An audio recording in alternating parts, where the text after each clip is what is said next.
નમસ્કાર, આપ સૌને હું ગેનીબેન ઠાકોર સંસદ સભ્ય શ્રી બનાસકાંઠા વિનંતી કરું છું કે વર્તમાન સમયમાં સમગ્ર દેશની અંદર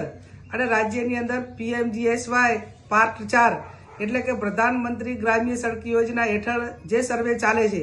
આ સર્વે હેઠળ ગામથી ગામને જોડતા રસ્તા એટલે કે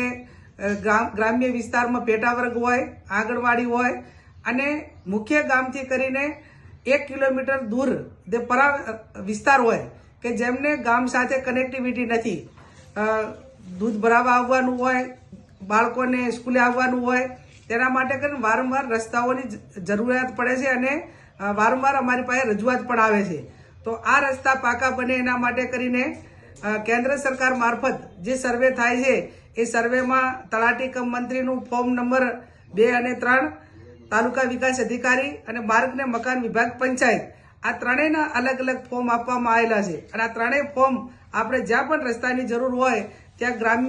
ગ્રામ્ય વિસ્તારમાં જે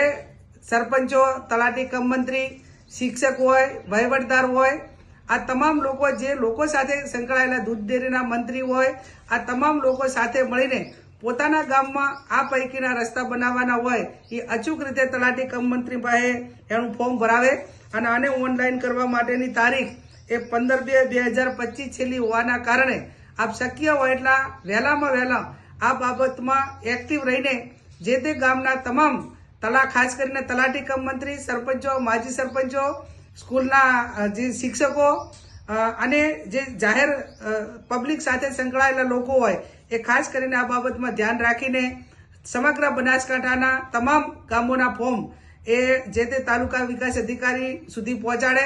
તલાટી કમ મંત્રીને જ્યાં પણ સર્વે કરવા જવાની જરૂર હોય અથવા તો જે માર્ગદર્શનની જરૂર હોય તે તાલુકા વિકાસ અધિકારીનો કે માર્ગ મકાન વિભાગ જે તે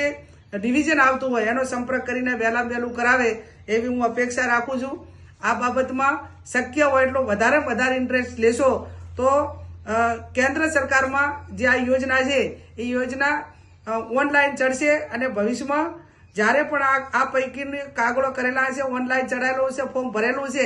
એનો રસ્તો થવા માટેની શક્યતાઓ રહેલી છે. એટલે માગણી કરવામાં કોઈ કાંઈ કચાશ ન રાખે અને તમામ ગામોનું સર્વે થઈ અને સમગ્ર જિલ્લાનું અને જ્યાં રાજ્યનું તમામ ગ્રામ્ય વિસ્તારમાં સમગ્ર